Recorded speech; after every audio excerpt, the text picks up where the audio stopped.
Hello guys, good morning guys. For this video guys, dito na naman tayo sa Black Factory kasi start up nila yung Black Factory, yung Blocks Factory namin. Nag-trip yung guys, to. Ayan, okay na siya. Ano kasi yan guys, sa motor, sa niya, sa gate. So, okay na ito. So, pwede na yung patakbuhin ng operator doon. Ito na may problema dito sa kabila kasi yung sa mixer 1. Ayan o. Ito. Probibus error. Error yan sa PLC.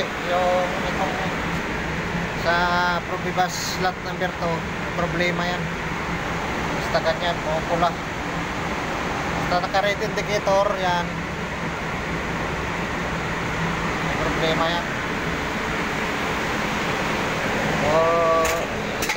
Oy, lag pa. Isa lang naman yung dyan guys, gagamitin namin.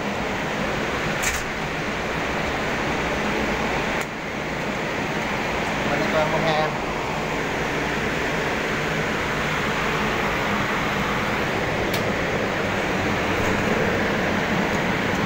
Baliktang natin yan mamaya guys. Lag. So ito pwede na ito guys, patakbuhin.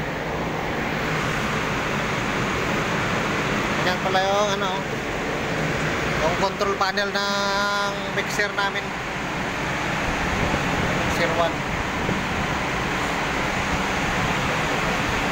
PLC yan guys. Ito sa to, sa timbangan nya ng aggregate.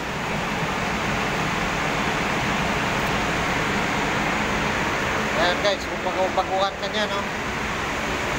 Ako, baguhan naman ako, pero sa dito sa sa company na to, 7 years na ako dito natrabaho sa Black Factory. Hindi lang naman to Black Factory yung area ko. Mayroon pa sa Halocor, Indimex, puro machine yung doon. Pero ito yung pinakamahirap ko dito na area. Kasi pag nasira yung mga control na ito, ayan, mahirap yan. Bumabase lang ako sa drawing. Doon lang ako nagbibigay sa drawing kung ano yung nakalagay sa drawing. Kasi lahat na drawing dito hindi ko na binodify yung sa control nya. Yung iba binomodify nila, ako hindi. Pag may sira na mga control, halimbawa ito Probibus, pinapalitan ko yan. Kung ano yung nakalagay dyan, yun pa rin yung babalik ko dyan. Kayo sa mga control niya dito, mga contactor, relay, yan pa rin yung pinabalik ko. So thanks for watching guys. Sana magustuhan yung mga video ko. Please follow, like and share guys. Thank you guys, bye bye. Para magagawa pa tayo ng maraming videos. Thank you.